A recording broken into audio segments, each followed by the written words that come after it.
শুভ দুপুর বন্ধুরা। তো আজকের তো পয়লা বৈশাখ, নতুন বছরের শুরু। বছরের আজকে প্রথম দিন। সবাইকে শুভ নববর্ষের প্রীতি শুভেচ্ছা ও অভিনন্দন জানালাম। সবাই খুব ভালো থাকবেন, বছরটা খুব ভালোভাবে কাটাবেন ও আজকের দিনটা খুব ভালোভাবে এনজয় করবেন। চলুন। তো পয়লা বৈশাখের দিন নতুন জামা টামা পরে আমরা সব খেতে বসে গেছি দুপুরবেলা।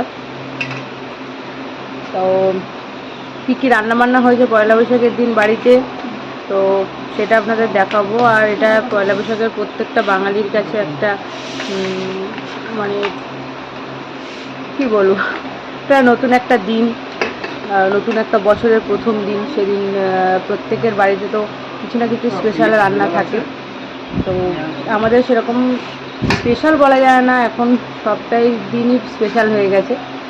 তো তবুও আজকের দিনে কী কী রান্নাবান্না হয়েছে সেটা আপনাদের দেখাচ্ছি। তো চলুন, কী কী হয়েছে সেটা আপনাদের দেখাচ্ছি। কী কী রান্নাবান্না হয়েছে আপনাদের দেখাই।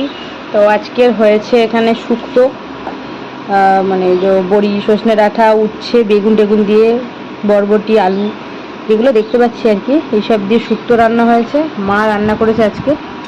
আর এখানে রয়েছে পটল ভাজা, আর রয়েছে এখানে আমের চাটনি।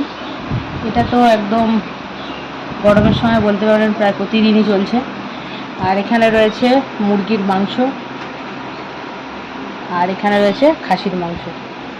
এটা ঢালা হয়নি, এটা হচ্ছে প্রেশার কুকারের মধ্যে রয়েছে, ওইভাবে নিয়ে চলে আসা হয়েছে। তো মাছটা শুধু রান্না হয়নি, মাংস আর আর এইসব দিয়েই আজকে খাওয়া হচ্ছে। মাছ রান্নার আর টাইম হয়নি। তো এই ছিল আজকে রান্নাবান্না। চলুন খেয়ে নেওয়া যাক, অনেকটাই বেলা হয়ে গিয়েছে। তো চলুন।